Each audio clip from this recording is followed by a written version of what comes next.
আসসালামু আলাইকুম ওয়া রাহমাতুল্লাহি ওয়া বারাকাতুহু। আলহামদুলিল্লাহি রাব্বিল আলামিন ওয়াসসালাতু ওয়াসসালামু আলা আশরাফিল আমবিয়াই ওয়াল মুরসালিন ওয়া আলা আলিহি ওয়া সাহবিহি আজমাইন, আম্মা বা'দ।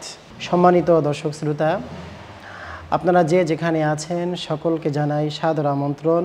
আজকের এই ভিডিওর মাধ্যমে একটি গুরুত্বপূর্ণ বিষয় আপনাদের সাথে শেয়ার করব ইনশাআল্লাহ। সেই গুরুত্বপূর্ণ বিষয়টি হলো, আমরা জিলহজ মাস অতিক্রম করছি। কিছুদিন পরেই কোরবানির ঈদ আমাদের মাঝে সমাগত। কোরবানির ঈদ যেহেতু এই বিষয় নিয়ে অনেকগুলো প্রশ্ন আমাদের মাঝে তৈরি হয়, আজকে কিছু বিষয় নিয়ে আলোচনা করব।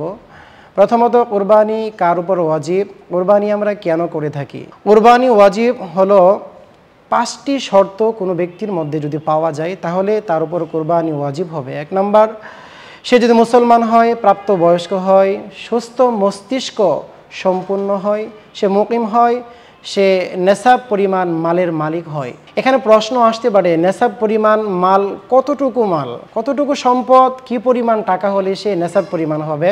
উলামায়ে কেরাম সিদ্ধান্ত দিয়েছেন, কারো কাছে যদি 52.5 তোলা রূপা অথবা 7.5 ভরি স্বর্ণ অথবা সেই সমপরিমাণ অর্থ, বর্তমান বাজারে রূপার হিসাব যদি আমরা ধরি 70 থেকে 80 হাজার টাকা কোনো ব্যক্তির কাছে জিলহজ মাসের 10 তারিখ ফজরের নামাজের পর থেকে 12 তারিখ সূর্যাস্ত পর্যন্ত যদি বিদ্যমান থাকে, তাহলে ওই ব্যক্তির উপর কোরবানি করা ওয়াজিব। সে যদি ওয়াজিব কোরবানি তার পক্ষ থেকে আদায় না করে, রাসূল করিম সাল্লাল্লাহু আলাইহি ওয়াসাল্লাম বলেছেন, মান ওয়াজাদা সাআতান লাম ইউদহি ফালা ইয়াকরবান্না মুসাল্লানা।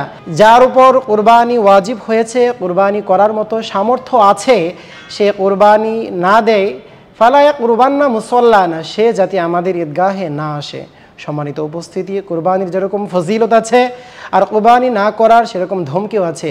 আমাদের যাদের উপর কোরবানি ওয়াজিব হয়েছে, আমরা সাধ্য অনুযায়ী, সামর্থ্য অনুযায়ী কোরবানিটি আদায় করবার চেষ্টা করব।